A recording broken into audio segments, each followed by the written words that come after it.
ఏ పూలు తేవాలి ఈశ్వరా నిన్ను ఎట్లా పూజించాలి శంకరా ఏ పూలు తేవాలి ఈశ్వరా నిన్ను ఎట్లా పూజించాలి శంకరా కోటి మహిమలతోని కొలువైన కోటప్ప నిన్ను పూజించిన జన్మే ధన్యమయ్యా ఏ పూలు తేవాలి ఈశ్వరా నిన్ను ఎట్లా పూజించాలి శంకరా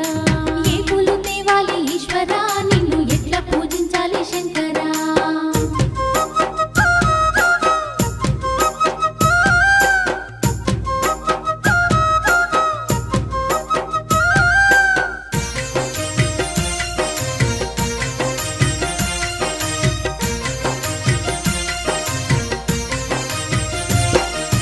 దివ్య మంగళ రూపం దీనుల కాచే హస్తం దిక్కులన్నీ ఏలే సక్కాని శంకర